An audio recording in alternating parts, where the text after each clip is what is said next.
আমার আপনার যখন মরণ হবে, আমি মরি আর আপনি মরেন, যেহেতু লেভেলে আছে মুসলমান, পরিচয়টা মুসলমান, আমাকে আপনাকে সুন্দরভাবে গোসল দিয়ে কাফন পরিয়ে লাশের খাটিয়ায় উঠায়া জানাজার ময়দানে নিয়ে যাওয়া হবে, জানাজা হবে। এবার লাশটাকে নিয়ে যাওয়া হবে কবরের পাশে। কবরের মধ্যে দুইজন ব্যক্তি নামবে, উপর থেকে দুইজন আমার আপনার দেহটাকে ধরায়া দিবে, নিথর দেহ। এই যে যখন কবরস্থ করা হয় লাশ, এই সময় একটা দোয়া পড়া হয়, বিসমিল্লাহি ওয়া আলা মিল্লাতি রাসূলিল্লাহ। এই দোয়া একদিন এখন আমরা হয়তো পড়ি, এক সময় আমাদের ব্যাপারে পড়বে। কি বলা হয় এই দোয়ার মধ্যে? একটু দিলের কান দিয়া শুনেন শেষ কথা। কি বলা হয়? মূলত বলা হয় এই কথা, আল্লাহ, আপনার নামে এমন একজন মানুষকে এখন কবরস্থ করিতেছি আল্লাহ, যার গোটা হায়াত সুন্নাতের উপরে অতিবাহিত হয়েছে। যখন সে মারা গেছে সুন্নাতের উপরে ছিল, যখন তাকে কবরস্থ করতেছি এখনো সুন্নাতের উপরেই আছে। এমন এক ব্যক্তিকে আপনার নামে এখন কবরে রাইখা দিতেছি, এই কথাটাই মূলত বলা হয়। কষ্ট নিয়েন না, আমি শুধু এতটুকু কথা বলি, আমরা কে কোন সময় মারা যাব বলা যায় না। এখান থেকে আমি বাসায় নাও ফিরে যেতে পারি, এর কোনো নিশ্চয়তা নাই। একটু চিন্তা করে দেখেন, এই দোয়াটা পড়ে অথবা এই কথাটা বলে যেই লোকটাকে কবরস্থ করা হলো, দেখা যাবে গোটা জিন্দেগি সে কখনো সুন্নাতের পাশ দিয়াও হাঁটে না। না তার চেহারায় সুন্নাত আছে, না তার কর্মে সুন্নাত, না তার লেবাসে সুন্নাত ছিল। একটু বুঝে থাকলে জবাব দিবেন, যেহেতু মুসলমানের সন্তান, তার ব্যাপারেও এই দোয়াটা পড়া হবে কি হবে না? কিন্তু বলেন তো, তার বাস্তবতার সাথে আর এই দোয়ার কথার সাথে মিল আছে কি? এখন তার ব্যাপারে এই দোয়াটা সত্য হবে নাকি মিথ্যা হবে? শুধুমাত্র এতটুকু অনুরোধ করি, কোন সময় মরণ হয় বলা যায় না। আমি যদি এখনই মারা যাই অথবা আগামী দিন মারা যাই, 2 দিন পরেও যদি মারা যাই, যখন আমাকে কবরস্থ করা হবে, ওটা হবে আমার অনন্তকালের সফরের প্রথম মঞ্জিল। আমাকে আপনাকে যেন মিথ্যা কথা বলে কবরে না রাখা লাগে, অথবা যেই কথাটা বলবে ওটা আমার আপনার জন্য যেন সত্য হয়, আমার আপনার সাথে যদি কথাটার মিল থাকে, আমার আপনার ব্যাপারে যেন কথাটা সত্য হয়। এই আলোকে যদি জীবন না সাজাতে পারি, মনে রাখবেন ওই জীবন বড় ক্ষমতার অধিকারী হতে পারে, ওই জীবন কোটি কোটি ডলারের মালিক হতে পারে, কিন্তু আল্লাহর কসম, ওই কথাটার সাথে যদি আমার আপনার জীবনের বাস্তবতার মিল না থাকে, আমি আপনি সফল হতে পারি নাই, তাহলে আমার আপনার নামটা ব্যর্থদের তালিকায় চলে যাবে। قال رسول الله صلى الله عليه وسلم من أحب لله وأبغض لله ومنع لله وأعطى لله فقد استكمل الإيمان। রাসূল আকরাম সাল্লাল্লাহু আলাইহি ওয়াসাল্লাম বলেন, মান আহাব্বা লিল্লাহ, যে ভালোবাসে আল্লাহ তাআলার জন্য, তার মানে সে যাকেই ভালোবাসবে এই ভালোবাসা হবে আল্লাহ তাআলার সন্তুষ্টির জন্য। দুনিয়াতে ভালোবাসা 2 ধরনের, একটা হলো বৈধ ভালোবাসা আর একটা হলো অবৈধ ভালোবাসা। আসেন, যেহেতু 14ই ফেব্রুয়ারি, এটা অবৈধ ভালোবাসাকে কেন্দ্র করে এই দিবসের সূচনা হয়েছে। অবৈধ ভালোবাসা কোনটা? অবৈধ ভালোবাসা হলো একটা যুবক যুবতীর মধ্যে যেই বিবাহ বহির্ভূত সম্পর্ক, যুবক বলে আমি তাকে ভালোবাসি, সেও বলে আমি ওকে ভালোবাসি। এই ভালোবাসা যত গভীর হোক, বলেন তো এই ভালোবাসা বৈধ নাকি অবৈধ? এই ধরনের যত ভালোবাসা আছে সব ভালোবাসাগুলো অবৈধ ভালোবাসা। অবৈধ ভালোবাসা আল্লাহর সন্তুষ্টির জন্য বাসা যায় না। কোন যুবক যদি কোনো যুবতীকে বলে যার সাথে তার বিবাহের সম্পর্ক নাই, ভাইও নয়, বোনও নয়, মা বাবাও নয়, ছেলেও নয়, স্বামীও নয়, স্ত্রীও নয়, এই যুবক যদি ওই যুবতীকে বলে আমি তোমারে আল্লাহর জন্য ভালোবাসি, ও যদি মনে করে এই যুবতীকে ভালোবাসলে আল্লাহ খুশি হবে, আমি বলি খুশি হবে না, বরং তোর ঈমানটা চলে যাবে। অবৈধ ভালোবাসা আল্লাহর সন্তুষ্টির জন্য বাসা যায় না। এখন বলেন, পান করার সময় কার নামে পান করতে হবে? বিসমিল্লাহ বলে পান করতে হবে। এখন বলেন তো, কেউ যদি ইচ্ছা করে বুঝে শুনে বিসমিল্লাহ কইয়া মদ পান করে, ঈমান থাকবে কি থাকবে না? ঈমান চলে যাবে। যেই ভালোবাসা শরীয়ত বলে হারাম, যেই ভালোবাসা শরীয়ত নিষিদ্ধ করেছে, এমন কোন ভালোবাসা আল্লাহর সন্তুষ্টির জন্য বাসা যায় না। যদি কেউ বাসে তাহলে তার ঈমান থাকে না। এজন্য এক নম্বরে আমাদেরকে সকল প্রকার অনৈতিক ভালোবাসা থেকে বেঁচে থাকতে হবে। একটা ছেলে একটা মেয়েকে ভালোবাসতে পারবে না। পারবে কখন?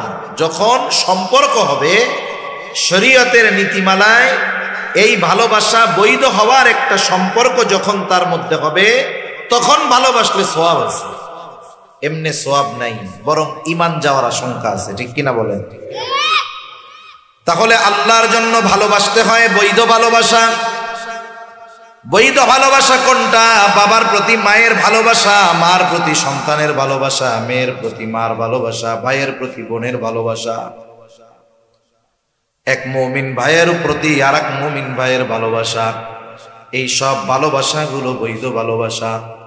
তবে এই বৈধ ভালোবাসাগুলো দুনিয়ায় মানুষ সম্পর্কের কারণেও বাসে।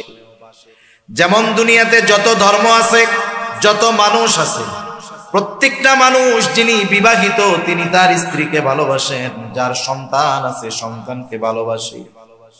আপনি যদি তাদের জিজ্ঞাসা করেন কেন আপনি আপনার ছেলেটারে ভালোবাসেন, বলে আমার সাথে ওর সাথে রক্তের সম্পর্ক, ভালো কেন বাসবো না? ঠিক কিনা বলেন? তাহলে দুনিয়ার মানুষ অধিকাংশ সম্পর্কের কারণে ভালোবাসে, যদিও ভালোবাসাটা বৈধ। তবে যদি একটু ভালোবাসাটা একটু পরিবর্তন করত, মুমিন সে তো আরেক মুমিনকে যদি মোহাব্বত করে আল্লাহর জন্য যদি করে, সেটাও তার ইবাদত হয়ে যায়।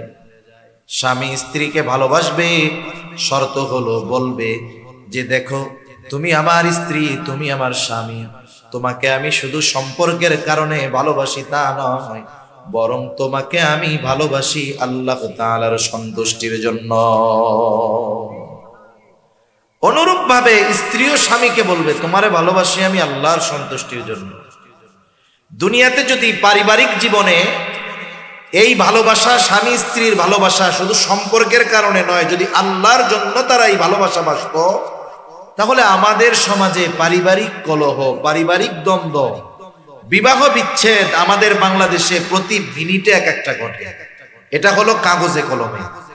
কাগজে কলমে দৈনিক প্রতি মিনিটে এক একটা বিবাহ বিচ্ছেদ হয়।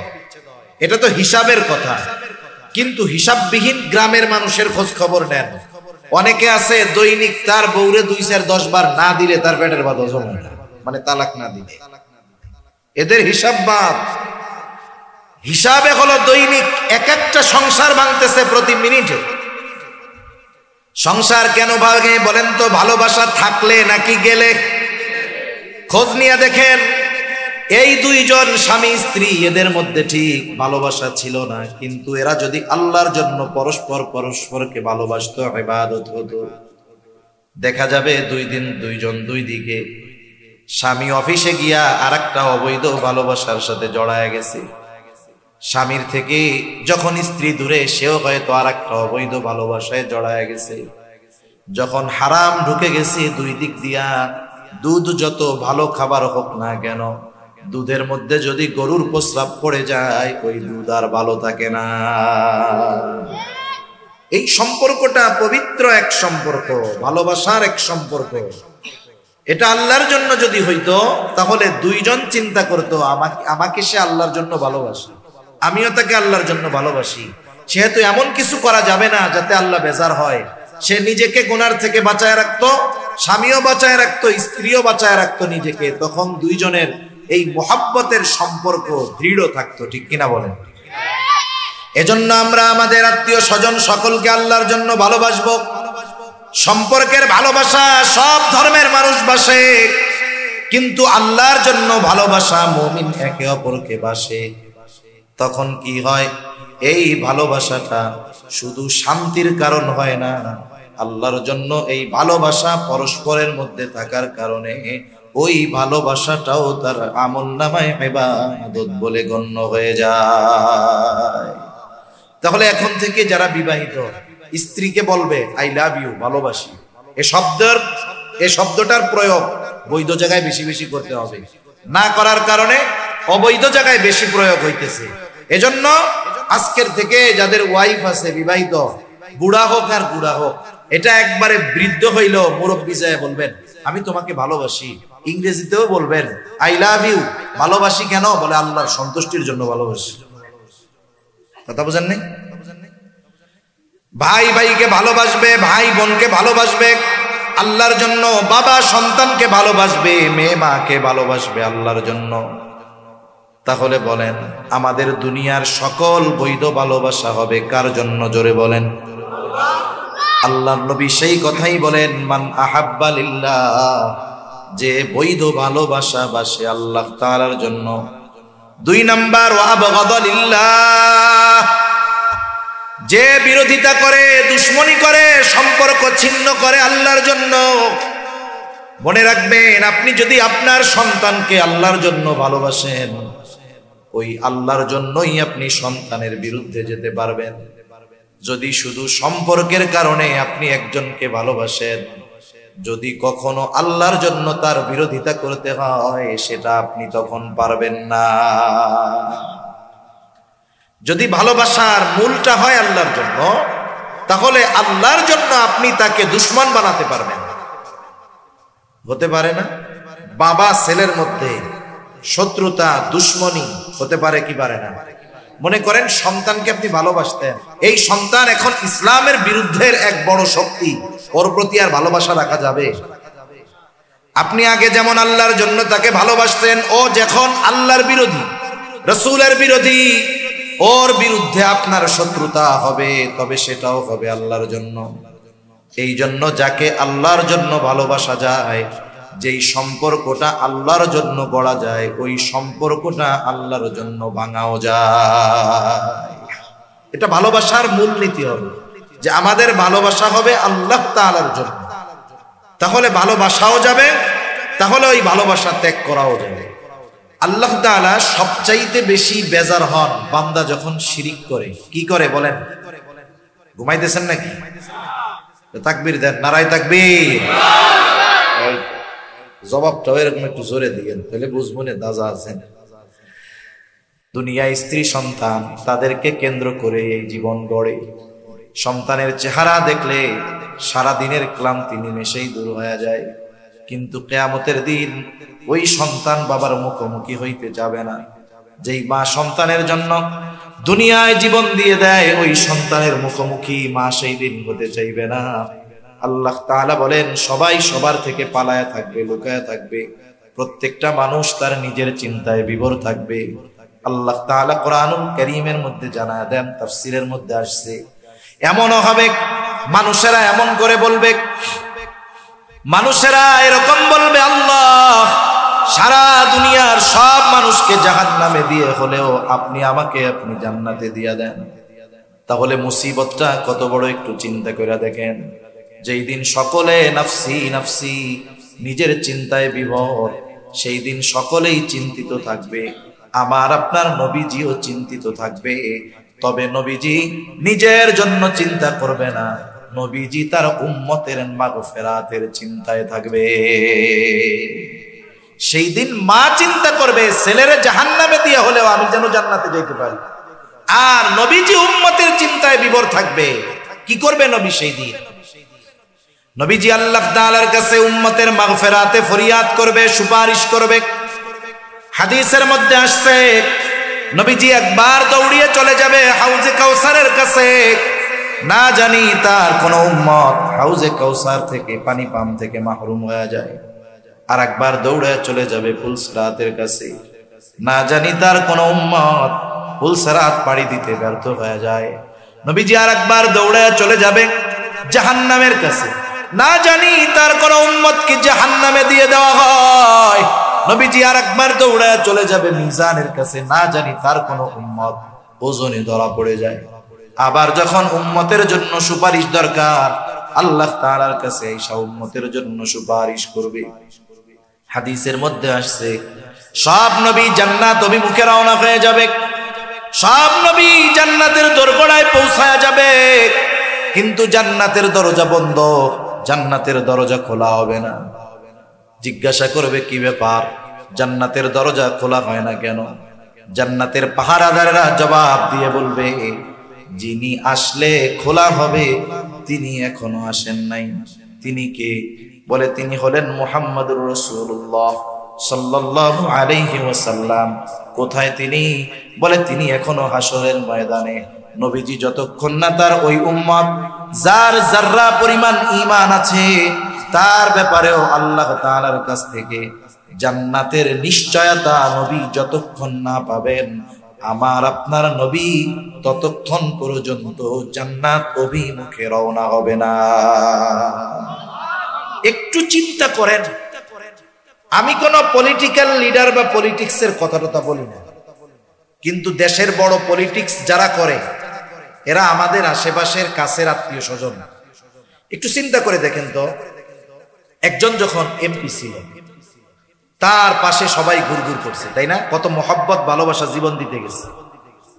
ব্যক্তি তো বাইসা আছে, খালি তার এমপিত্ব নাই। এখন পাশে গিয়া মাসিও বসে না, ঠিক কিনা বলেন? এটা হলো দুনিয়ার ভালোবাসার প্র্যাকটিক্যাল একটা এক্সাম্পল।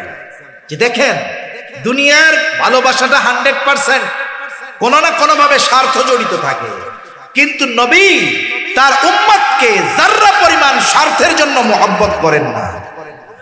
যেই নবী আমাকে আপনাকে এত ভালোবাসে, বলেন সেই নবীর প্রতি আমার আপনার জীবনের চাইতে বেশি ভালো হওয়ার দরকার আছে না নাই? আরে মা বাবার চাইতে নবীকে বেশি ভালোবাসতে হবে, আমার জীবনের চাইতে আমাকে নবীকে বেশি ভালোবাসতে হবে। কারণ আমি আমার ক্ষমার ব্যাপারে যত না চিন্তিত, তার চাইতে নবীজি আমার ক্ষমার ব্যাপারে বেশি চিন্তিত। তাহলে আমি আমাকে যতটুকু ভালোবাসি তার চাইতে নবীজি আমাকে আপনাকে বেশি ভালোবাসে। তাহলে বলেন এই ভালোবাসা কি ওই পায়খানার ট্যাঙ্কি নিয়ে ঘুরে বেড়ানো একটা মেয়ের জন্য হবে নাকি নবীজির জন্য হবে? তাহলে ভালোবাসা কোথায় দিচ্ছি আমরা? আমাদের এই ভালোবাসাগুলো কোথায় দিচ্ছি একটু চিন্তা করেন। প্রতিটা মুহূর্ত আমরা এই ভালোবাসা শব্দটাকে অপবিত্র, কুলুষিত করতেছি, ঠিক কিনা? যে ভালোবাসা হওয়ার কথা ছিল আল্লাহর জন্য, নবীর জন্য। আমি একটা আয়াত তো তিলাওয়াত করেছিলাম যে আমাদের প্রতি নবীজির ভালোবাসা কত, এটা বলার জন্য। আপনারা কষ্ট পাচ্ছেন। আমি কিন্তু এত সময় কথা বলা আমার পছন্দ হয় না, আমি বলতে পারিও না, চাইও না। কারণ কথা বেশি বললে তো আমারই কষ্ট হবে বেশি, আমার কষ্ট বেশি হবে না? কিন্তু এরপরেও অনেক সময় অনেক মজলিসে মনে হয় যে শ্রোতা কম হলেও কিন্তু শ্রোতাদের আগ্রহ খেয়াল আছে অথবা বলার দরকার মনে হয়, এজন্য কিছু কিছু সময় একটু বেশি কথা বলি। নাহলে আমারও এখন কথা বললে বুক ব্যথায়। আর আমি তো ওই ধরনের ওয়াজ পারিও না। মনে করেন কিছু ঝাল মিষ্টি টক ওয়াজ বুঝেন তো, গান হবে, সঙ্গীত হবে। এক জায়গায় গেছি তাফসিরুল কোরআন মাহফিল, যারা তো ওয়াজ মাহফিল নাম দিছে, ঠিক আছে, তাফসিরুল কোরআন মাহফিল দিছে। আমার আগে একজন মুফাসসির তাফসির করতেছে। আমরা মুফাসসিরে কোরআন না, এই যে লেখছে বিশিষ্ট ইসলামী চিন্তাবিদ মুফাসসিরে কোরআন, এনাদের আমি মানা করছি কিনা আমার খেয়াল নাই, আমার দেখলে আমি এটা মানা করি, এই একটা বিষয়। আর একটা হলো পোস্টারের মধ্যে আমন্ত্রিত ওলামায়ে কেরাম মোটা তাজা না করা ভালো। আমরা চিন্তা করছি হুজুর মনে হয় মোটা সোটা, এই জন্য হুজুরের নামটা একটু মোটা সোটা করে দিই। এই জন্য অন্যান্য হুজুররা একটু চিকুন চাকুন, এই জন্য অন্যান্য হুজুরদের একটু নাম চিকুন চাকুন করে দিই। সেটা ঠিক না। একটা পোস্টারের মধ্যে একটা ব্যক্তির শান, মান, মর্যাদা, অবস্থানের আলোকে নামের তারতিব হওয়া ভালো। মনে করেন এখানে একজন বড় একজন বুজুর্গ আলেম ছিলেন, এশার পর বয়ান করছে, জাউসার মাদ্রাসার মুহতামিম মুফতি জাহিদুল ইসলাম কাসেমি সাহেব, নামটা ছিল উচিত ছিল হুজুরের নামটা উপরে দেওয়া। তাহলে এটা কি হইতো? সুন্দর এবং গ্রহণযোগ্য হইতো। সুন্দর এক জিনিস, গ্রহণযোগ্য আর এক জিনিস। কথা বোঝেন নাই? এই জন্য আবার কর্তৃপক্ষ রাগ হইয়া আমার হাদিয়া কম দিয়েন না। আলহামদুলিল্লাহ, এটা আমি কথার কথা বললাম, একটু মজা করলাম। এমনি উচিত মুরব্বীদের নাম আগে দেওয়া। কে কখন বয়ান করবে ওটা প্রয়োজনে সময় লিখে দেওয়া যেতে পারে, যে ওনার বয়ান এই সময়, এনার বয়ান এই সময়। এতে কি হবে? এতে মনে করেন ওনার নামটা নিচে দেখে আপনি মনে করেন না আমি খুশি হয়েছি, আমি তো লজ্জা পাইছি, আমার জন্য এটা লজ্জা লাগছে, বুঝলেন না? এজন্য এই বিষয়গুলো আমরা একটু ভবিষ্যতে যারা মাহফিল করি একটু খেয়াল রাখবো ইনশাআল্লাহ। রাখা যাবে না? ওলামা ইকরামের সাথে একটু পরামর্শ করে, হুজুর কার নামটা কিভাবে দিলে এইভাবে একটু ভালো হয় একটু বলে দেন। এটা তাহলে সুন্দর হবে, সাথে সাথে কি হবে বলেন? গ্রহণযোগ্য হবে। কি হবে? গ্রহণযোগ্য হবে। তার রাসূল আকরাম সাল্লাল্লাহু আলাইহি ওয়াসাল্লাম আমাদেরকে কত ভালোবাসেন এ ব্যাপারে একটা আয়াত তিলাওয়াত করছিলাম। আল্লাহ তাআলা কি বলতেছেন ওই আয়াতে বলবো? আল্লাহ তাআলা বলেন, লাকাদ জাআকুম রাসূলুম মিন আনফুসিকুম আজিজুন আলাইহি মা আনিতুম হারিসুন আলাইকুম বিল মুমিনিনা রাউফুর রহিম। আল্লাহ তাআলা বলেন, তোমাদের মধ্য থেকে তোমাদের জন্য এমন একজন রাসূলের আগমন হয়েছে, এমন একজন রাসূল এসেছেন, আজিজুন আলাইহি মা আনিতুম, তোমাদের জন্য যেটা কষ্টের সেটা তার জন্য কষ্টের। সহজ অর্থে বললে সমব্যথী। তার মানে আমরা যেটাতে কষ্ট পাই নবীজিও সেটাতে কষ্ট পায়। এখন প্রশ্ন হতে পারে, হুজুর আমরা কষ্ট পাইলে নবী কষ্ট পাবে কেন? কথা বুঝেন? আমি একটা উদাহরণ দেই, তাইলে বুঝতে সহজ হবে। মনে করেন অনেকের 2-3 বছরের ছেলে বাচ্চা আছে না? কার কার আছে 2-3-4 বছরের বাচ্চা? এই যে কয়েকজন আছে আপনার, আর অন্যদের অনেকের ছিল কিন্তু বড় হয়ে গেছে, এখন তারাও কথাটা বুঝবেন। মনে করেন আপনার 2 বছরের 3 বছরের বাচ্চা, একটা ছোট বাচ্চা যখন সদ্য ভূমিষ্ঠ 5 মাস 3 মাস 4 মাস বয়স, সন্তান হিসাবে তার প্রতি মহব্বত থাকে কি থাকে না? কিন্তু ওই বাচ্চাটা যখন 1.5 বছর 1 বছর 1.5 বছর হয়, এক কথা বলার আগে 10 বার আব্বু ডাকে। বলেন তো মহব্বত আগের চাইতে বাড়ে না কমে? এই যে মহব্বত বাড়ে 2 বছর 1.5 বছর 3 বছরের বাচ্চা, মনে করেন এই বাচ্চাটা গভীর রাতে প্রচন্ড রকমের জ্বরাক্রান্ত হয়েছে, এতটা জ্বর তার গোটা দেহ কেমন যেন আগুন ধরে গেছে, চোখ দুটো কেমন যেন বের হয়ে যাচ্ছে, সলসল করতেছে চোখ দুটো। বাচ্চার কষ্ট হয়, জ্বরের তীব্রতায় শরীরের মধ্যে কাঁপুনি হয়ে গেছে, মুখ দিয়ে তার কষ্টের শব্দ বের হচ্ছে, আহ আহ। ছোট বাচ্চা, পাশে বসা আছে তার মা বাবা। এই অনুভূতি ওয়াজ করে বোঝানো কঠিন। আমি যদি ওই মা বাবাকে জিজ্ঞাসা করি যে এই পরিস্থিতিতে পড়েছে, যে বলেন তো ওই বাচ্চা অসুস্থ হয়ে যতটা কষ্ট পায়, তার পাশে বসে থাকা তার মা বাবা ওই বাচ্চার চাইতে কষ্ট কম পায় না বেশি পায়? অসুস্থ সন্তান কষ্ট পায় কে? মা বাবা।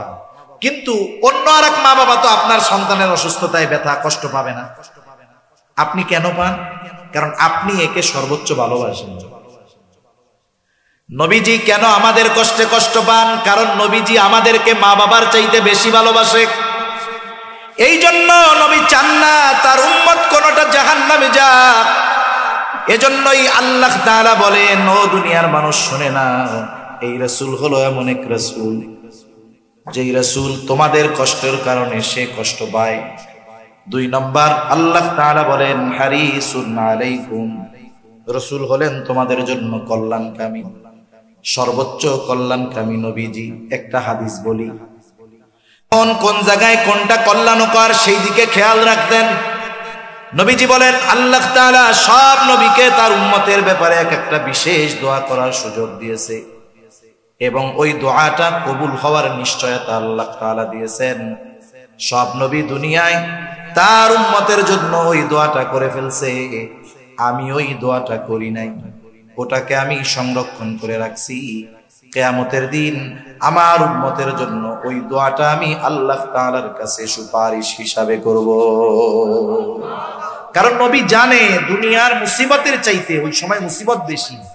এই দোয়াটা এই সময় করার চাইতে ওই সময় করলে আমার উম্মতের জন্য কল্যাণকর বেশি হবে। এই জন্য নবী উম্মতের সর্বোচ্চ কল্যাণকামী হিসাবে ওইটাকে সংরক্ষণ করেছে।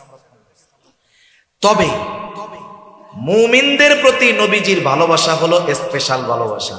সবার জন্য ভালোবাসা আছে, কিন্তু মুমিনদের জন্য কি ভালোবাসা বলেন? স্পেশাল। এজন্য আল্লাহ তাআলা বলেন বিল মুমিনিনা রাউফুর রহিম। মুমিনদের জন্য তিনি হলেন রাউফ, তিনি হলেন রহিম। আল্লাহ তাআলার অনেকগুলো গুণবাচক নাম আছে। গুণবাচক নামগুলোর মধ্যে অন্যতম দুটি নাম হলো রাউফুর রহিম। এখন বলেন রাউফুর রহিম কে? আরো জোরে বলেন কে? রাউফুর রহিম আল্লাহ। দুনিয়ার কোন মাখলুক রাউফ হতে পারে না, দুনিয়ার কোন মানুষ রহিম হতে পারে না। অতি সদয় পরম দয়ালু একমাত্র আল্লাহ। কিন্তু নবীজির উম্মতের প্রতি কেমন দয়া, কেমন মায়া, কেমন সদয়, কেমন ভালোবাসা, এটা আমাদেরকে বোঝানোর জন্য আল্লাহ তাআলা নিজের সাথে যেই শব্দ রাউফুর রহিম, ওই দুটি শব্দ নবীর শানে ব্যবহার করে বলতেছে এই নবী হলো তার মুমিন উম্মতদের জন্য রাউফুর রহিম, অতি সদয় এবং পরম দয়ালু। নবীজি তার উম্মতের জন্য রাউফুর রহিম বলতেছে কে? আরে যার নাম সে যদি আরেকজনের শানে ব্যবহার করে এক্ষেত্রে তো আর শিরক হবে না, আমরা বলতে পারবো না। কিন্তু আল্লাহ বলতেছে এই নবী তার মুমিন উম্মতের জন্য রাউফুর রহিম তথা অতি সদয় পরম দয়ালু। কে? নবীজি। বলেন কে? তাহলে নবী আমাদের কত ভালোবাসে, এর চাইতে আর বোঝানোর কিছু আমার কাছে নাই। নবীজি যে আমাদের, নবী আমরা কত ভালোবাসি সেটা পরে রাখেন। নবীজি আমাদের কত ভালোবাসে এর চাইতে আমি আর কেমনে বুঝাবো? আমার আর যোগ্যতা নাই। আপনারা বুঝতে পারছেন? তাইলে এই পুত পবিত্র ভালোবাসা শব্দটাকে আমরা অপবিত্র বানায় ফেলতেছি, ঠিক না? যেহেতু আল্লাহ ভালোবাসে, আল্লাহকে ভালোবাসতে হবে। নবীজি আমাদের এইরকম ভালোবাসা বাসে। এখন আমরা যদি নবীজিকে ভালো না বাসি তাইলে আমাদের মতো নালায়েক আর কেউ আসেনি। এখন নবীরে ভালোবাসতে হবে। কেমনে বাসবো? নবীজিও জানে উম্মত তার প্রতি আমার ভালোবাসার খবর যাই না, আমাকেও ভালোবাসতে চাইবে। কেমনে আমার উম্মত ভালোবাসবে? হাদিস বলছিলাম, নবীজি বলেন উম্মত টেনশন কইরো না। আরে আবু বকর তো নবীকে সামনে পেয়েছে, এই জন্য নবীর কথায়, নবীর মহব্বতে বাড়ির সব সম্পদ না নবীর সামনে রাখছে। হযরতে তালহা নবীজিকে সামনে পেয়েছে, উহুদের ময়দানে শত্রুর অস্ত্রের আঘাতের সামনে নিজের বুকটাকে নবীর জন্য ডাল বানায় দিছে। আমরা তো নবীকে সামনে পাই নাই, কেমনে ভালোবাসবো? নবীজিও জানায় দেন কেমনে ভালোবাসবা। শুনো, মান আহাব্বা সুন্নতি ফাকাদ আহাব্বানি ওয়া মান আহাব্বানি কানা মাই ফিল জান্নাহ। নবীজি বলেন যে আমার সুন্নতকে অনুসরণ করলো, মোহাব্বত করলো, সে আমি নবীকে ভালোবাসলো। আর নবীকে যে ভালোবাসবে, নবী জানায় দেন নবীর সাথে সে জান্নাতে থাকবে। তাহলে নবীর সুন্নতকে মোহাব্বত করলে নবীকে ভালোবাসা হয়, ঠিক কিনা বলেন? নবীকে ভালোবাসলে নবীর সাথে জান্নাতে থাকা যায়। নবীর সাথে জান্নাতে থাকতে পারা এটা বড় সৌভাগ্যের ব্যাপার। আমরা আমাদের প্রিয়জনদের সাথে একটু সময় কাটানোর কত চেষ্টা করি, কিন্তু নবীর সাথে থাকতে পারা এটা কত সৌভাগ্যের ব্যাপার। নবীজির মুখে যখন হযরত আনাস রাদিয়াল্লাহু তাআলা আনহু শুনলেন, লম্বা হাদিস, নবীজির মুখে শুনলেন, নবীজি বললেন আল মারউ মা'a মান আহাব্বা, যে যাকে ভালোবাসে তার সাথে অবস্থান করবে। এটা শুনছে হযরত আনাস রাদিয়াল্লাহু তাআলা আনহু বলেন নবীর সাথে জান্নাতে থাকতে পারবো। এই কথাটা শুনে আমরা তথা সাহাবায়ে কেরাম এতটা খুশি হয়েছে যে ইসলাম আসার পরে আর কোনো কথার দ্বারা আমরা এতটা খুশি হই না। তাহলে নবীর সাথে থাকতে পারা এটা কত বড় সৌভাগ্যের ব্যাপার। এখন নবীর সাথে যদি থাকতে হয় তাহলে তো আমাদেরকে আগে জান্নাতে যাওয়া লাগবে। জান্নাতে গেলেই না সুযোগ আছে, ঠিক না? এখন জান্নাতে যাইতে চাই কারা কারা? হাত উঁচা করি। নারায়ে তাকবীর, নারায়ে তাকবীর, নারায়ে তাকবীর। জান্নাতে যদি যেতে চাই, নবীজি বলেন কুল্লু উম্মতি ইয়াদখুলুনাল জান্নাতা ইল্লা মান আবা। নবী বলেন আমার সব উম্মত জান্নাতে প্রবেশ করবে, আবা উম্মত ছাড়া। জিজ্ঞাসা করা হলো ইয়া রাসূলুল্লাহ, আবা উম্মত কারা? নবীজি বলেন মান আতাআনি দাখালাল জান্নাহ ওয়া মান আসানি ফাকাদ আবা। নবীজি বলেন যারা আমার আনুগত্য করলো তথা আমার সুন্নাত অনুসরণ করলো এরা জান্নাতে যাবে, আর যারা আমার অনুসরণ করলো না, আনুগত্য করলো না, সুন্নাত মানলো না, নবীজি বলেন এরা আবা উম্মত, এরা জাহান্নামে যাবে। এই দুই হাদিসের সংমিশ্রণ করলে, এই দুই হাদিসের সার নির্যাস হলো নবীকে যারা, নবীর সুন্নতকে যারা মুহাব্বতের সাথে অনুসরণ করবে ওই মানুষগুলো জান্নাতে যাবে এবং নবীর সাথে তারা থাকবে। এই নিয়ামত, এই বরকত আমরা সকলে অর্জন করতে চাই কি চাই না? তাহলে আফসোসের বিষয় হলো এটাও চাই নবীর জন্য জীবনও দিতে পারি, কিন্তু যদি নবীর জন্য সুন্নাতের কথা বলে সুন্নাত মানতে আমরা রাজি নেই। আপনি যদি নবীর জন্য জীবন দিতে পারেন তাহলে নবীর জন্য দাড়ি রাখতে সমস্যা কোথায়? আপনি যদি নবীর জন্য জীবন দিতে পারেন তাহলে নবীর জন্য লম্বা জামা গায়ে দিতে অসুবিধা কোথায়? তার মানে বোঝা গেল আমরা নবীকে যে ভালোবাসার কথা বলি এটা আসলে ফেক ভালোবাসা। ফেক ভালোবাসা তো চিনেন, ফেক আইডি চিনেন না? দামি ভালোবাসা, ফেক ভালোবাসা। এই ভালোবাসার দাম আছে? জোরে বলেন না আছে? এখন অনেকে কইব হুজুর আপনাদের কাছে কি আর সুন্নাত টুন্নাত নাই, খালি দাড়ির কথা কই। দাড়ি হলো এমন এক সুন্নাত যেই সুন্নাত অন্যান্য অনেক সুন্নাত পালনে সহায়ক হয়। দাড়ি হলো এমন সুন্নাত যেটা মানুষকে গুনার থেকে বাঁচায়, ঠিক কিনা কম? আচ্ছা মনে করেন একজন লোক এলাকায় আসছে, দাড়ি দুড়ি কিচ্ছু, আমি কোনো দাড়ি যার নাই তারে ছোট করতেছি না, আমরা দোয়া করি আল্লাহ তাআলা প্রত্যেকটা মুমিনের মুখকে নবীর সুন্নাত দাড়ির দ্বারা ভরপুর করে দেন, সকলে বলি আমিন। অনেক সময় হতে পারে, এমনটাও হতে পারে একজন দাড়িওয়ালা মানুষের আল্লাহর প্রতি যেই ভয় তার চাইতে দাড়িবিহীন লোকটার অন্তরে আরো বেশি ভয় থাকতে পারে কি পারে না? তাহলে আমরা আফসোস করি কেন? যেই লোকটার আল্লাহর প্রতি এত মহব্বত, এত ভালোবাসা, এই লোকটার সুন্নাত মানতে অসুবিধা কোথায়? এই জন্য তার জন্য আফসোস করি। দাড়িবিহীন লোককে ঘৃণা করি না, তাদের জন্য আমরা আফসোস করি। কি করি বলেন না? আফসোস কেন? কার জন্য করেন? যার প্রতি মহব্বত আছে তার জন্য, ঠিক কিনা? সেজন্য কোনো দাড়ি যার নাই তাকে কোনো সময় আমরা টিটকারি করে খোঁচা দিয়ে কথা বলবো না, যা বলার আমি বলি, আপনারা কিছু বলবেন, দোয়া করবেন, বুঝাবেন। এখন দাড়ির কথা কেন বলি? এক নাম্বার, দাড়ি অনেক সুন্নাত পালনে সহায়ক হয়। একজনের মনে করেন দাড়ি নাই, সে দাড়ি রাখে নাই, এখন পরের দিন সকালবেলায় সে বাজারে লম্বা জুব্বা পাগড়ি লাগায়া তসবি লাগায়া সুন্দর মতো পীর সাহেবের মতো গেছে। যারা ওনারে চিনি অধিকাংশকে দেখ দেখ কি বড় বাটপার, দেখছস সিটিং বাস, কি দাড়ি দুড়ি নাই, পীর সাহেব সাজছে, খোসা কথা বলবে কি বলবে না? এখন দেখেন, কিন্তু দাড়িওয়ালা যদি ওই পোশাকটা পইরা যায় মানুষের তিরস্কারও করবে না, খোসাও মারবে না, কারণ পোশাকের সাথে সুরাতের সাথে একটা অ্যাডজাস্টমেন্ট আছে, ঠিক কিনা বলেন? এই যে দেখেন আপনি লম্বা জামা গায়ে দিতে এখন আপনার ঝামেলা মনে হয়, কিন্তু দাড়ি যখন রাখবেন না এটা গায়ে দিতে আর ঝামেলা মনে হবে না। এরকম অনেক সুন্নাত আছে, এক দাড়ির জন্য সহজ হয়ে যায়। আবার দেখেন দাড়ির জন্য গুনাহ থেকে বাঁচা যায়। মনে করেন রাস্তা দিয়ে একটা মেয়ে হেঁটে যাচ্ছে, এই জায়গায় দুইজন, একজন বেনামাজি দাড়িহীন আর একজন নামাজি দাড়িওয়ালা, নামাজি দাড়িবিহীন আর বেনামাজি দাড়িওয়ালা, দুইজনই তাকায় রয়েছে। এখন মানুষজন যদি দেখে যে এই দুই লোক তাকায় আছে, ওই দাড়িবিহীন নামাজিরে কিছু বলবে না, দাড়িওয়ালারে বলবো ওরে বাবা দাড়িও রাখো আবার এরকম। তাহলে তার মানে দেখেন দাড়িওয়ালারা ইচ্ছায় না হলেও অনিচ্ছায়ও অনেক সময় গুনার থেকে বাঁচার চেষ্টা করে। এটা দাড়ির একটা আজমত। কেন দাড়ি রাখেন না? অনেকে বলে দাড়ি রাখলে চাচা বলবে, আরে বলুক না চাচা, অসুবিধা কি?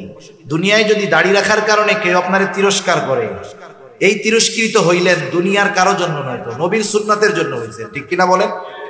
আরে আপনি যদি কোনো বড় নেতার জন্য মানুষের কথা শুনেন, মায়ের খান, নেতার কানে যদি খবর যায় যে ভাই এই যে অমুকে আপনার পক্ষে স্লোগান দেওয়ার কারণে এই মায়ের দিছে, এই দিছে, ওই নেতা আপনার টাইনে নিয়ে সবার সাথে সামনে হাত উঁচা করবে, দেখে ওই যে আমার একজন নিবেদিত কর্মী, আমার একজন একনিষ্ঠ ভক্ত, দুনিয়ার একজন নেতা যদি তার পক্ষে বলার কারণে তার পক্ষে বলার কারণে তিরস্কৃত হয়, সে যদি মুহাব্বত করে কাছে নেয়, তাইলে মুহাম্মাদুর রাসূলুল্লাহর সুন্নাত অনুসরণ করতে গিয়ে যদি দুনিয়ার মানুষের কথা শুনতে হয়, মুহাম্মাদুর রাসূলুল্লাহ এই মুহাব্বতের প্রতিদান আল্লাহ তাআলার কাছ থেকে নিয়ে দিবেন কি দিবেন না?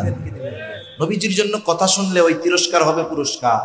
অনেকে বলে হুজুর দাড়ি রাখবো কয়দিন পরে, কোন সময়? বিয়ে শাদী করে নেয়।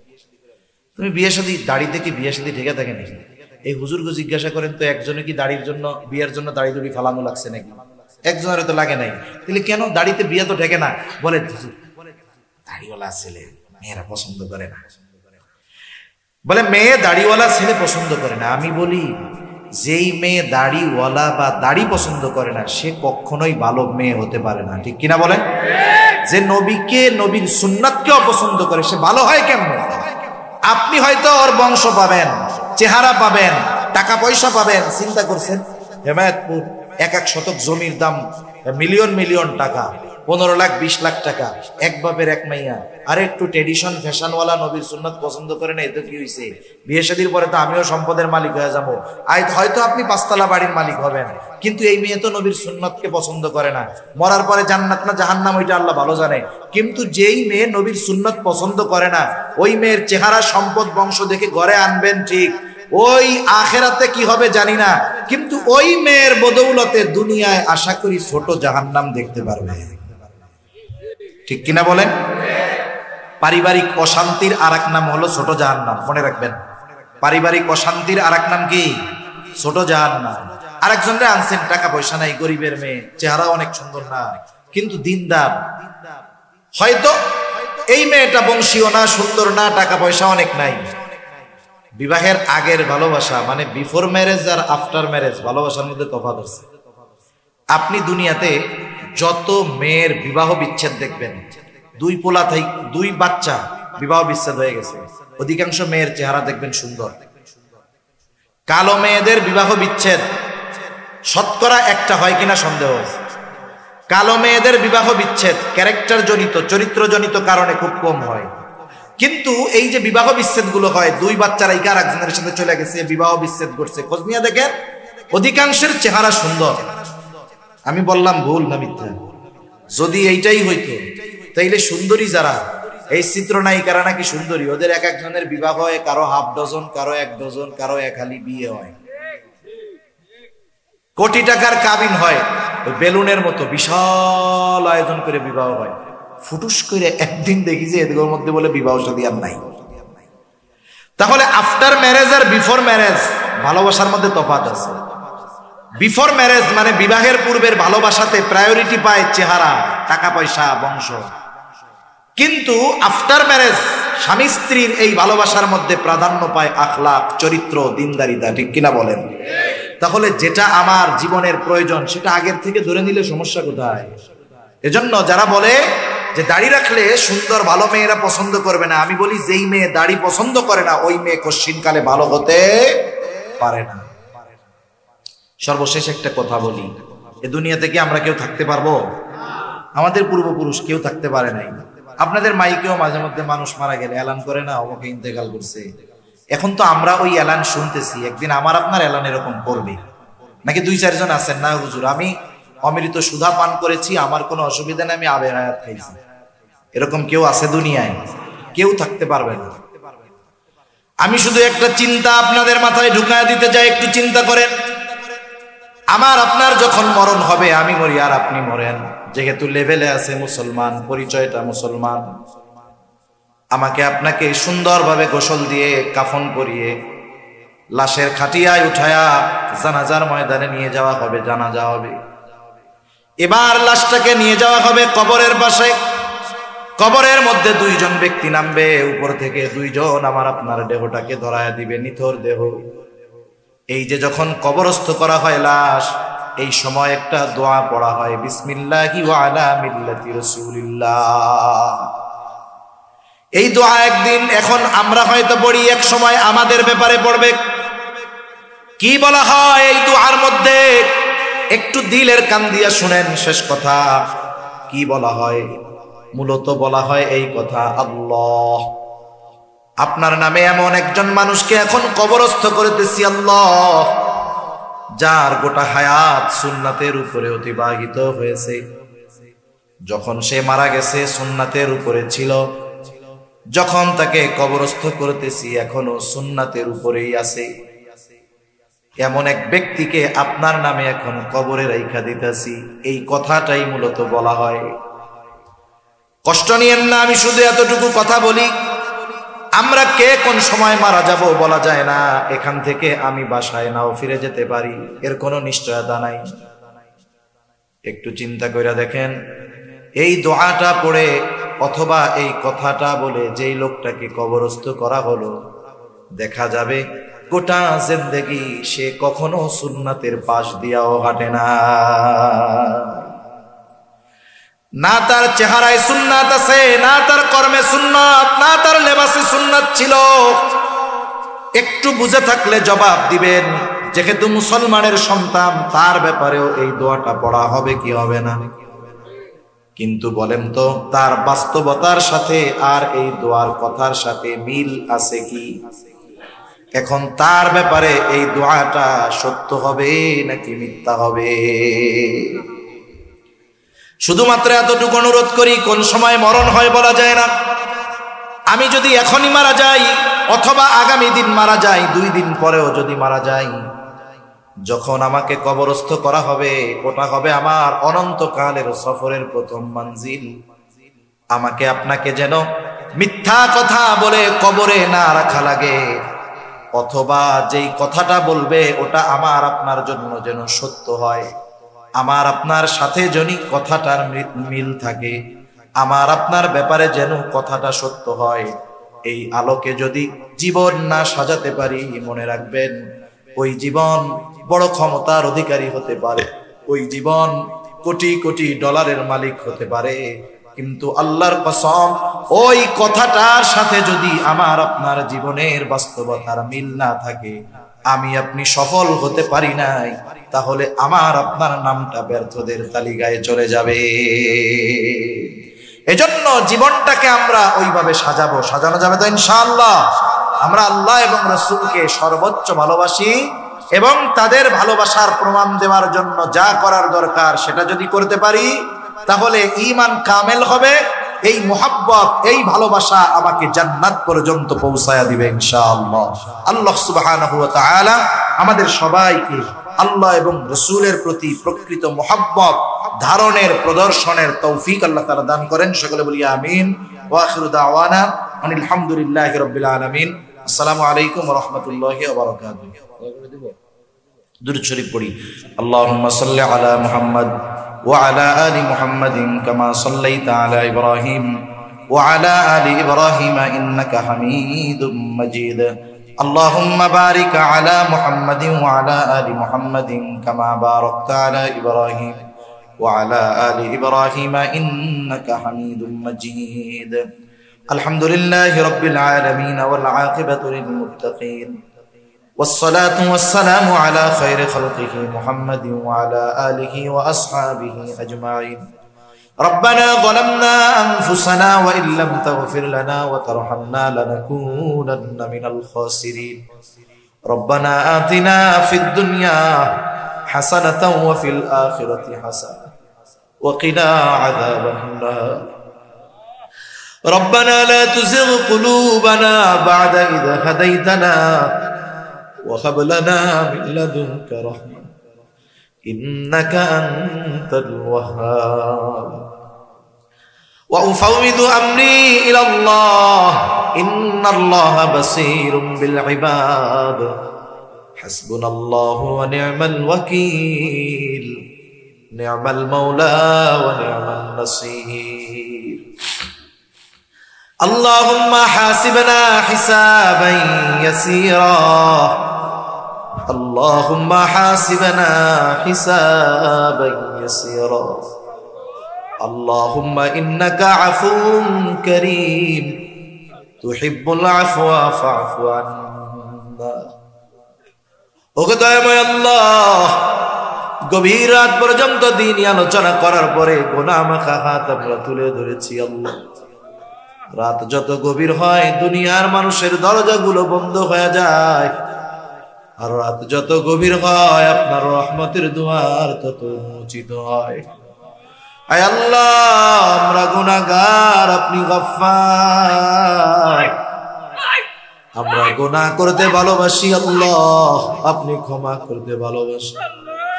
আয় আল্লাহ, আপনি আপনার গফুর, গফফার, রহিম, রহমান নামের ওসিলায় যে যেখান থেকে হাত উঁচু করেছে আল্লাহ, আমাদের সকলের বিগত জীবনের সকল ধরনের গুনাহগুলো আপনি মাফ করে দেন।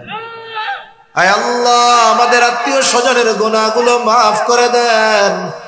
যারা দুনিয়া ছেড়ে অন্ধকার গহীন কবরে চলে গেছে আল্লাহ, গুনাহগুলো মাফ করে কবরগুলো আপনি জান্নাতের টুকরো বানায়া দেন ইয়া রাব্বাল আলামিন। আমাদের মধ্যে যারা অসুস্থ, সুস্থতা দান করেন আল্লাহ। আয় আল্লাহ, খাস করে আজকের এই মাহফিল আপনি কবুল আর মঞ্জুর করে নেন। যেই মসজিদ এলাকাবাসীর উদ্যোগে মাহফিল, আয় আল্লাহ আপনি মসজিদ ও এলাকাবাসীকে কবুল আর মঞ্জুর করে নেন ইয়া রাব্বাল আলামিন। খাস করে এই মাহফিল কামিয়াবির জন্য ও মসজিদকে ভালোবেসে যে যেভাবে সহযোগিতা করেছে আল্লাহ, সকলের ছোট বড় সকল প্রকার সাহায্য সহযোগিতা কবুল আর মঞ্জুর করে নেন। সকলের মনের নেক আশা কবুল করে নেন ইয়া রাব্বাল আলামিন। तमाम দুনিয়ার মুসলমানদের জান মাল ইজ্জত হেফাজত করেন আয় আল্লাহ। খাস করে আমরা যারা হাত উঁচু করেছি আল্লাহ, আমাদের মধ্যে হয়তো অনেকের মা নাই, অনেকের বাবা নাই। আয় আল্লাহ, মা বাবা কত বড় নেয়ামত, যার নাই সে বোঝে মা বাবা কত বড় নেয়ামত। আয় আল্লাহ, অনেকে হয়তো নিজের হাতে মোহাব্বতের মা বাবাকে কবরে শোয়া রাখছে আল্লাহ। দুনিয়ার অপর প্রান্তে আমেরিকার খবর মুহূর্তের ভিতরে পাওয়া যায়, দেখা যায়। 3 হাত মাটির নিচে মোহাব্বতের মা বাবার কবরের খবর জানাও যায় না, দেখাও যায় না। আয় আল্লাহ, যেই মা বাবা দুনিয়ায় সন্তানের শান্তি আরামের চিন্তা করে আল্লাহ সকল প্রকার ত্যাগ স্বীকার করে আল্লাহ, অনেকের মা বাবা হয়তো গুনার কারণে ওই গহীন কবরের মধ্যে শাস্তিতে আছে। আয় আল্লাহ, আমাদের মধ্যে যাকে পছন্দ, যারা আমল পছন্দ, তারা আমলের ওসিলায় ওই মা বাবা কবরের আযাব আল্লাহ আপনি মাফ করে দেন। কবরগুলো জান্নাতের টুকরো বানায় দেন। কিয়ামতের দিন হিসাব সহজ করে জান্নাতের ব্যবস্থা আপনি করে দিয়ে, যাদের মা বাবা বেঁচে আছে আল্লাহ সুস্থ দীর্ঘ নেক হায়াত আপনি দিয়ে দিয়ে। আয় আল্লাহ, যারা অভাবে আছে অভাব দূর করে দেন, যারা ঋণগ্রস্ত আছে ঋণ পরিশোধের তৌফিক আল্লাহ আপনি দিয়ে দেন। সকলের আয়ের ভিতর বরকত দেন, বরকতময় প্রশস্ত হালাল রিজিকের ব্যবস্থা আপনি করে দেন। যারা বেকার আছে উত্তম হালাল কর্মসংস্থানের ব্যবস্থা করে দেন। খাস করে আল্লাহ, আমাদের স্ত্রী সন্তান আমাদের জন্য চক্ষু শীতলকারী হিসাবে কবুল করে নেন। মা বোনদের কবুল করেন, পর্দানিশীন বানায় দেন। 5 ওয়াক্ত নামাজ যথাযথভাবে আদায় করার তৌফিক আল্লাহ আপনি দিয়ে দেন ইয়া রাব্বাল আলামিন। বেনামাজিদের নামাজি বানায় দেন, সুন্নাত বিহীন মানুষগুলোকে আপনি সুন্নাতওয়ালা বানায় দেন। আমাদের অন্তর আপনার এবং আপনার হাবিবের ভালোবাসা দিয়ে ভরপুর করে দেন ইয়া রাব্বাল আলামিন। সকল প্রকার পাপ ও অশ্লীলতা থেকে আমাদের বেঁচে থাকার তৌফিক ও হিম্মত আল্লাহ আপনি দিয়ে দেন। আয় আল্লাহ, কত যুবক যুবতী না জানি আজকে পাপাচারে লিপ্ত আছে আল্লাহ। আয় আল্লাহ, অনেক তরুণ যুবক পাপ থেকে বেঁচে থাকার চেষ্টা করে। আয় আল্লাহ, ওই তরুণ যুবকরা সহ আমাদেরকেও পাপ থেকে বেঁচে থাকার তৌফিক ও হিম্মত দেন।